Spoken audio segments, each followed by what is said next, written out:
So why go big? To help shape the conversation, all of you are going to help me out just a little bit. We have a little quiz that I'm going to show you, a series of questions. These are actually statements from news clippings, and I want you to tell me if the statement is current in the news or if it's from decades ago, really decades ago. So, if we'll cue the first one. A visitor to the United States observed and wrote in his memoirs this statement: the blacks in the United States were confined to just a few industries. They kept little shops or they cultivated the land. Those who keep shops live moderately, and they almost never augment their businesses beyond a certain point, a certain size, a certain point. The reason is obvious. Still stated this tourist to the United States. The whites, though they treat them with humanity, they will not give them credit to enable them to undertake any extensive commerce. But if the blacks are confined to the retails of trade, let us not accuse their capacity, but the prejudices of the whites, which lay obstacles after obstacles in their way. Now, by applause, how many of you in the audience think this statement is current? It was recently in the newspaper. How many of you, by applause, think this statement came from long ago, decades ago? The right answer, 1788. I thought it was going to be on the screen. It's history. It is history. And those of you who, there's a reason why you probably thought it was of today, but it was actually written from someone who came to the States, saw the conditions of black enterprise, black business development, and made that statement in 1788. Okay, second quiz for you. Here's a quote, again, right out of the headlines. I never said I wasn't the owner. If asked, I would admit it, but I always said I was either the project manager or a designer. Mr. Jones is among entrepreneurs who feel compelled to conceal the fact that their businesses are black-owned for fear that they will lose patronage, either to misconceptions that the products or services are only for blacks, or to racial biases on the part of potential users. By applause, is that a current news clipping?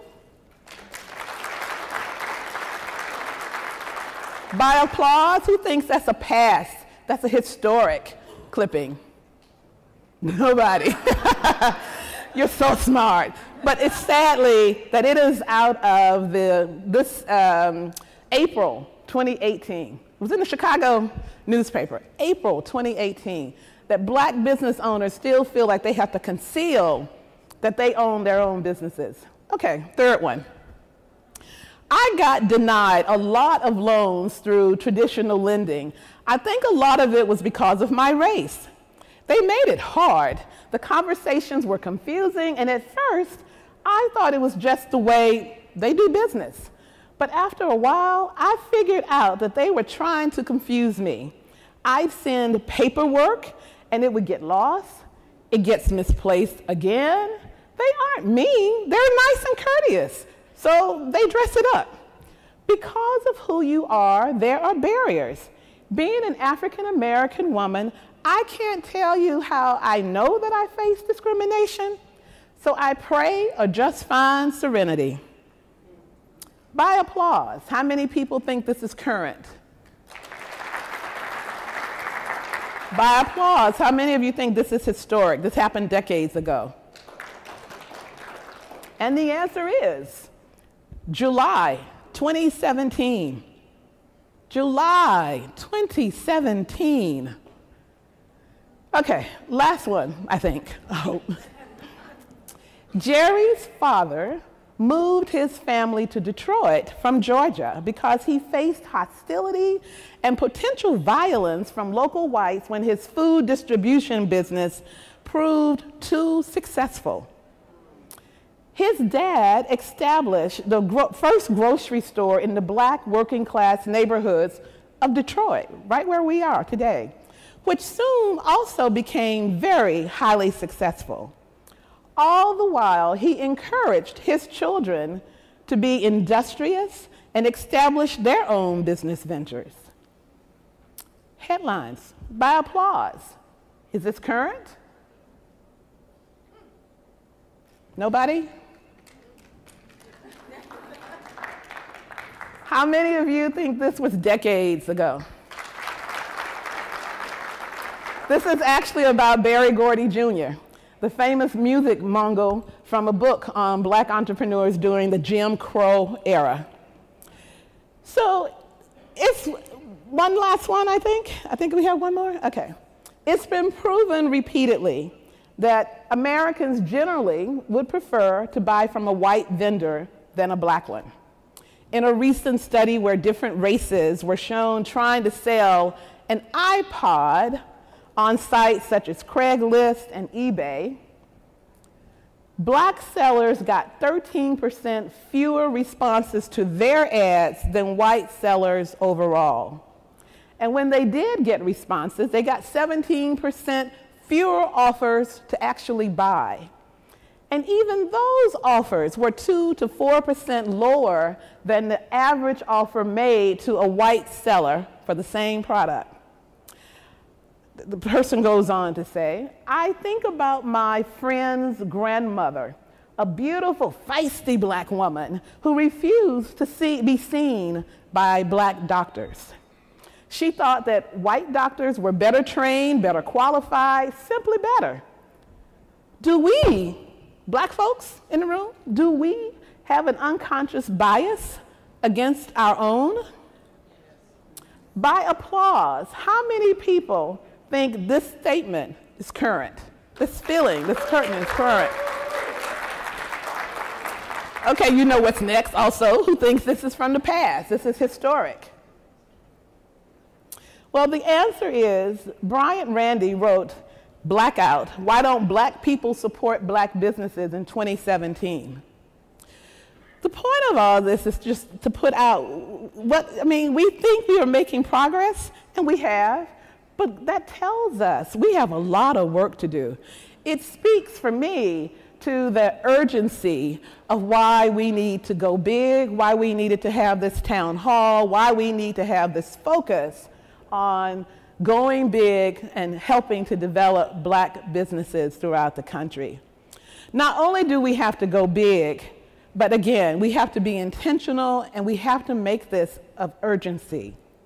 We can't even determine these statements, right? We could have found more. We could keep playing this game all morning, actually.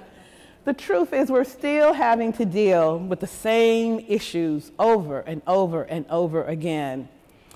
I think Jean shared with you some of the conversations we were having when Kellogg was willing to and happily supported the research. We talked about the need to reframe the conversation about black business development. And so we wanted to use that report, the Tapestry report, to do just that, to have a new way of talking about black business development. So that's really the point of this town hall.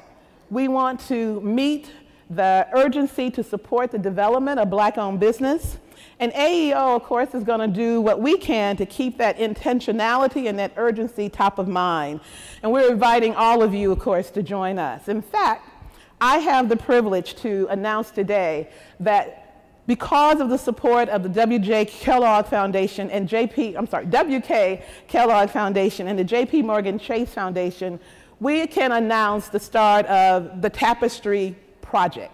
We've had the Tapestry report, and now we're moving and taking that next step as a Tapestry project.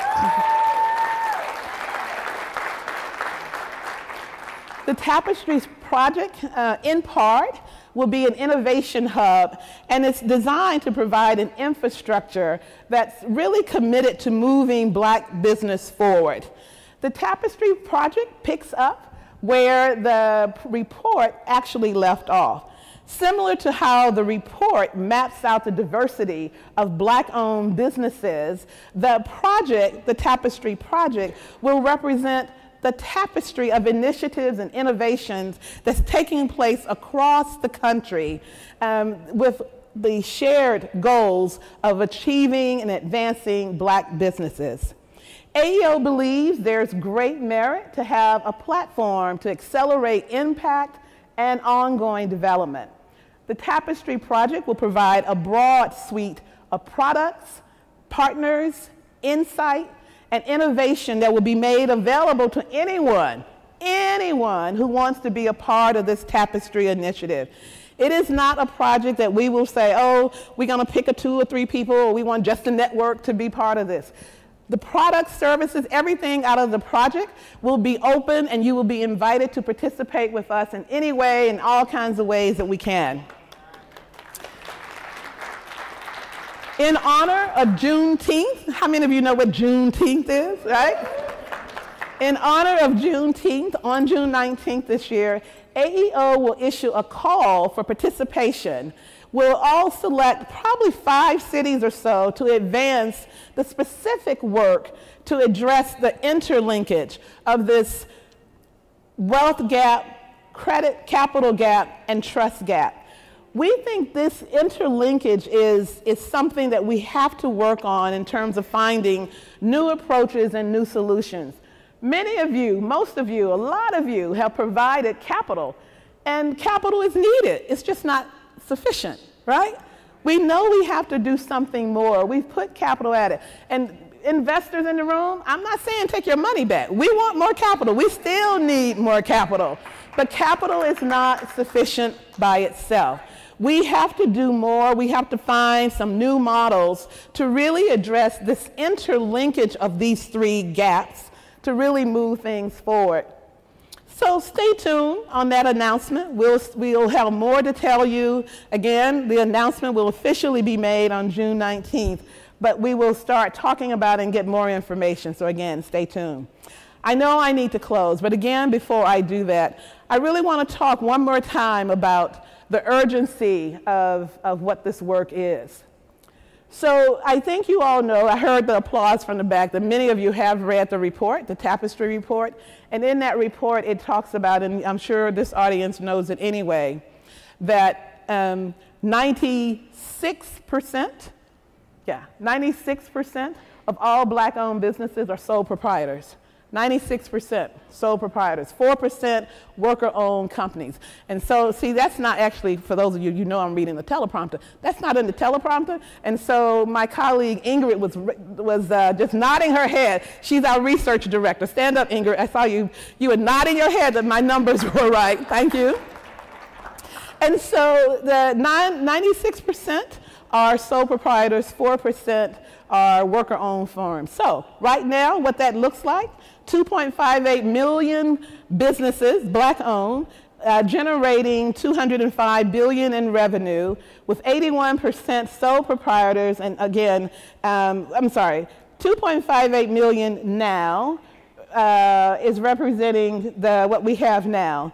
If we have 81% of sole proprietors working to actually come to the place where they can be on par. Let's call it being on par. I'm sorry, I'm going to back up. I think my slides are wrong. Yep, go back. Come back up. Okay, let's go back. Sorry, you go back to not this slide. I need you to go up. What has been? No, you're still not with me. Sorry. Okay. What has been? Now we're right. What has been? 2.58 million, generating $150 billion in revenue. This is where we are today in terms of Black business ownership. As I just said, 96% are sole proprietors, 4% are employer firms, and the average number of employees is 9. Where there are employees, the average is 9. But the reality is that the average of all firms in terms of employees is 11. And so if this is what we look like now, what could it be? And so next slide, please. This is what could be. We could have 2.58 million generating $205 billion, move that to 81% having sole proprietorship instead of 96%. Remember the other one said 96? This one is now 81%. And employer firms could move from 4 to 19%. This would put them on par, if you will, of employee parity, where 11, as I said before. To make this number happen, we should be able to do that. Let's talk about what it makes to make this happen. Go from that other reality to this reality. We would need only 15% of the sole proprietors, not all of the sole proprietors, 15% of the sole proprietors to add 1 employee. How many of you remember the campaign AEO had called 1 in 3? 1 in 3, right? All we need is 15% of black black sole proprietors to hire 1 employee. We need the employer firms to add 2 employees. So we're not talking big numbers here. Add 1 employee. Those who already have employees add 2 and grow enough to add 2 employees.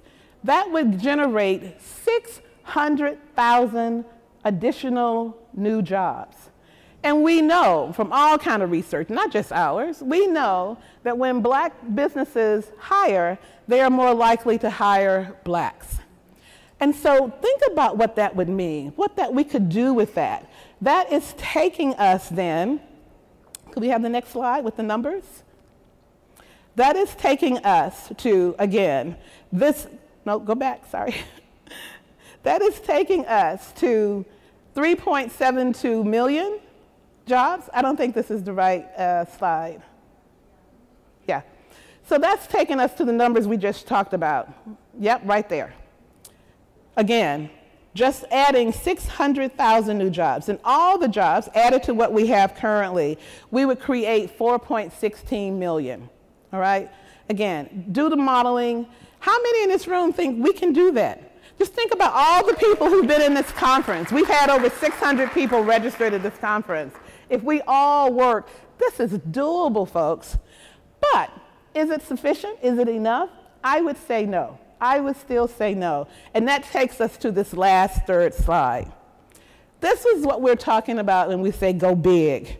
Why can't we hurry up, sense of urgency, and make those numbers happen?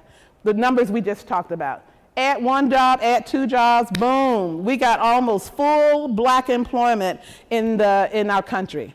We do that. If we can add 600, because you know, statistically speaking, right? Statistically speaking, we're at full employment in this country now. We know there's still unemployment, wide unemployment in communities of color. But statistically speaking, if we add that 600,000 jobs, we will officially have reached full employment in the black community. So we're going to do that one, right? We're going to do that one, right? But let's talk about all that hidden unemployment that we know is still going to be out there. So that's why we have to go big. We have to go big. We have to do more, and we have to do it with a sense of urgency.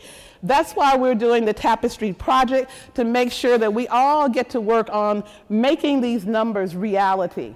The future could hold 3.72 million black-owned businesses, generating over $1 trillion, and 81% still sole proprietors, 19%. We could do this. We could create over 11 million jobs, primarily for blacks and other people of color. We have to do that. We have to make that happen. You with me?